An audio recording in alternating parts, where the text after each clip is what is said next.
Hi, everybody. Thank you so much for joining us on my podcast, Stories by You. I have a special guest with us, Brooke Palmer. I'm super excited to have you on this show and the topic and the discussion we're about to have, which I think a lot of you can benefit from. Now, this podcast will be about 20 to 30 minutes. Feel free to watch it with us if you can't. This will be broadcasted again. I will share it on Facebook and it will be available by Stories by You on my YouTube channel. So before we get started, I do want to welcome you so much for your confidence and being able to speak with the audience and myself to share your story of such something that's just not easy to share, right? About how we cope with our childhood trauma. So I really appreciate it. And before I talk too much, you are the guest speaker, and we are so excited to have you again. And I would want you to actually take the time to introduce yourself to our audience and tell us a little bit about yourself and what you do, and why you felt this to be able to share the story with the audience. And um, I know God helped you to be able to share it, and I've heard it, a little bit of it. So I'm sure it would be a fruit for a lot of people to watch. Yeah. Thank you. Yeah, I'm glad to be here. Thanks for inviting me. So I am a pastor at Journeys Crossing Church in Germantown, and I moved here to Maryland about 4 years ago. I grew up in the Midwest, spent most of my life in the Midwest, but love the East Coast a lot. And I am married, and my husband and I have 5 kids of our own, so between the ages of 8 and 18, so a little busy at home, but yeah, little picture of me is just full house, and yeah, working in ministry and loving it. And this topic, I when I was talking with you, because you'd heard some of my story a little bit, right, at church. I I grew up with alcoholic father, so and that's so common. It's so common. I spent probably about 12 years, I would say, teaching in children's ministry with my husband. He's a children's pastor. And I've met a lot of kids, and a lot of kids deal with what I dealt with. Um, and yeah, and so I just think it's really something we don't talk about. And certainly as kids, when you're living in your parents' house, you don't talk about it because you're a kid and you don't know what to say or what to do. And then you Sure. kind of Yeah. later in life, you carry it and you start to realize it. So I think it's an important topic to talk about how to deal with it and how to be open about it and how to just work through it because you're worth it. Ab- Yeah. Yeah, absolutely. No, I appreciate that, and it's very true, and a very important topic, not only to share with others, but be able to know there is hope. Yeah.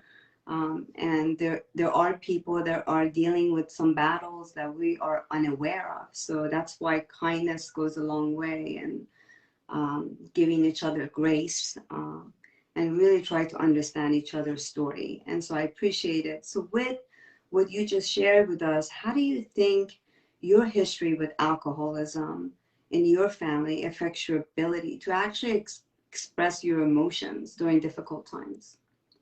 I think, as I've gotten older, gained a little perspective and look back.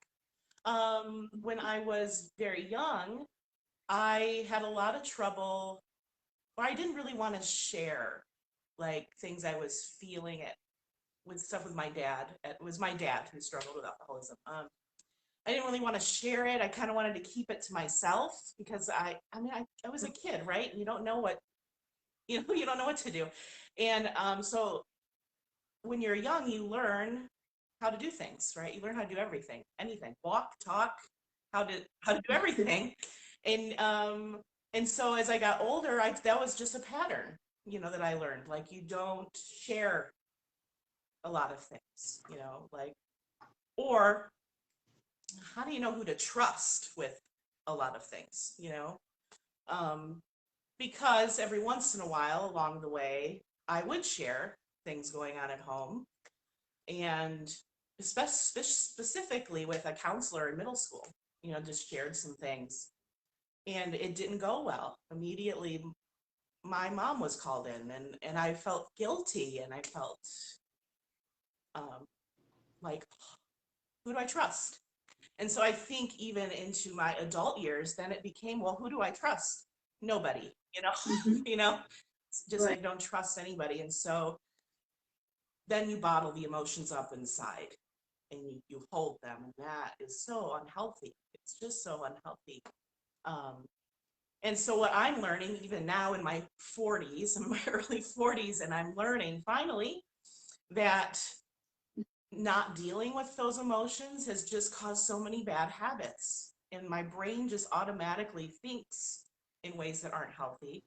And so I have been learning with with God, I've been learning that first I can trust him with it. And, because sometimes I even would get hung up with, I think a lot of people do this. They hear about God as a father, right? God's your father. Um, and when your father on earth isn't all you hope or dream for, thinking of father in heaven is difficult with our human brain, right? Yeah. Because we don't think as abstract like that. We think more like, this is my father. And so even with God, it's been hard to trust, though, letting go of that. So I finally am Mm. learning that I can trust him. And there are people he's put in my life that he put them there because I can trust them. So um, dealing with emotions when you come from that childhood is hard, because you just hold it in and figure you'll take care of it. I can do this, and it doesn't work. But I'm learning. I'm learning. Yeah. Yeah, Yeah. it's good. Our God is a provider, and not only He provides, but He also heals Yeah. us. Right. I think that's you're definitely in a healing process, and slowly, right, and surely, but every day could be a struggle. Right. So yeah, thank you for that. And with that question and your answer being just right on regarding trust and regarding how you came about really leaning more on God. So the next question I have is, having grown up in an environment that was just so unpredictable, do you find yourself to struggle uh, and anticipate? I know trust is an issue, but also anticipate the worst things. Yeah. Yes, I would say so. Oh, it sounds really weird, I think, probably to most people, but when things seem to be settling in and going well, like I Mhm. feel like things are going well, in the back of my head is always, something's gonna happen, something's gonna go wrong. This Mhm. can't, this can't be, this can't be right. Yeah. It can't be it. So yeah, and that's really tricky, and even so you learn these patterns when you're young, I said earlier. Um, and then as you grow up and you get in situations and bad things happen, right, in life, you know. Yeah. Um, so when those things happen, it's easy to lump it all in, like your Hmm. past. I don't know if Yeah. that makes sense, but it's like, see, it's just another thing. I can't, it's always something gonna go wrong. You just lump it all together. It's hard to separate in your brain, um, so Yes. yeah, I do. I feel at times when things are well, or I feel like even lately I felt like God's put me in this place, and I'm so like thankful, and I feel like it's the right place. There's something in my head that still says, well, but watch out, you know, something could happen. Okay. Um, Yeah. yeah, and I think that just stems from just having to watch out when I'm little, So sorry, getting a little, So that's part of that trauma. yeah, getting a little emotional. Yeah. No. Yeah, Yeah, it's a hard conversation. I give it to you, and the confidence that you have to be able to speak of it. Our pain is never easy to go back to and try to talk about. What I find is healing for a lot of people when they talk about their yeah, stories and they share their stories. yeah. That actually helps you Right, heal. right, for sure. So one other question that I had was, how do you think the history with alcoholism in your family affects your ability? I know you're expressing it well, but you do have still, some trauma. But how do you deal with them right now with your family and, really raising your kids? That's an interesting question. So, my family, it was my father was the one who struggled with it. My mom did not. And, they divorced when I was 10, around 10. And my father has since died. He died when I was 21. So he's been gone for a while. So that actually is tricky because you can't talk to him, right? Like, how do you deal with it? Sure. When part, and I know there's a lot of people that deal with that too, not even just with alcoholism, with all kinds of things. There's somebody in your family who Mhm. has caused you pain in some way, and then they die, and you're left with the pain, right? In all kinds of things in life. I hear it a lot. And so that's trickier because there's no way to resolve with the person. For me, it's I have to trust. I'm a Jesus follower, so I have to look to the Holy Spirit, is what we would call it, the Holy Spirit, God's Spirit, and ask Him to heal me and to find those places. And they hurt, and it hurt. It actually kind of hurts when I ask Him, "I want you to help heal this thing." Um, Mhm. but that's all I know, and it worked. Mhm. That's all I know, Yeah. um, and it's a trust, like you said. It's hard to trust. It's a trust issue. It's like, okay, I'm going to trust that you can heal this, and I'm going to trust that you're going to give me people I could confide in, and because I can't, I mean, right, can't resolve it. Can't resolve it Yes. with my dad, but I can little by little every day, just trust God with more of it and ask Him to heal a little more of it, and that's what I'm doing, and that's Yeah. working little by little every day. It's a process. It's not a quick fix. There's not a quick fix. There's not, but it's Yeah. just a little bit every day. Yeah. I think as what you said, as Christ followers, as you are, and me myself, you learn as you get older that we only can trust God, because when we put so much trust in another human, that does not mean you don't trust people. Right. But the expectations of, thinking that another human is not going to fail Yeah. us, we're kind of wrong with that, because none of us are perfect. God is perfect. And so I think that's the important thing that I always have to remember. So that was well said. That there is no answer, right? You just have to take it day at a time and trust God that He's working in your life, and Mhm. the fruit that He's given you to be the person that you are today, to help many. You're associate pastor at Journey's Crossing. You're a mom of beautiful kids. You're a wife. You're a good friend. So those are all the things that stays, and I appreciate and I'm grateful for you, Brooke. Lastly, for anyone that's struggling with alcoholism or actually living with someone Mhm. who is an alcoholic, what would be something encouraging that you can share with our audience that they can do to help themselves or others around them that are dealing with this? Yeah. I would say if you're struggling with alcoholism,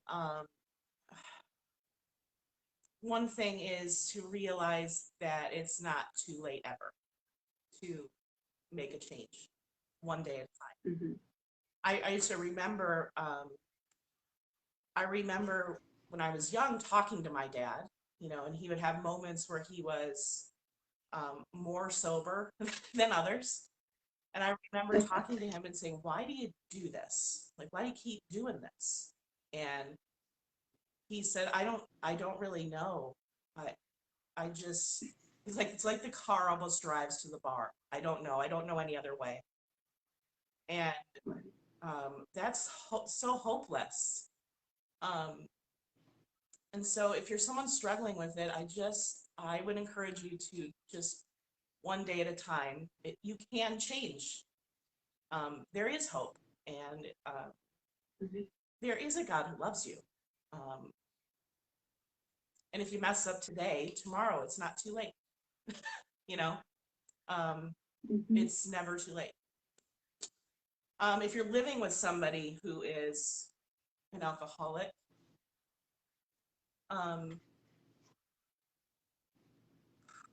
caring for yourself isn't selfish, is what Amen. caring for yourself Yeah. isn't selfish.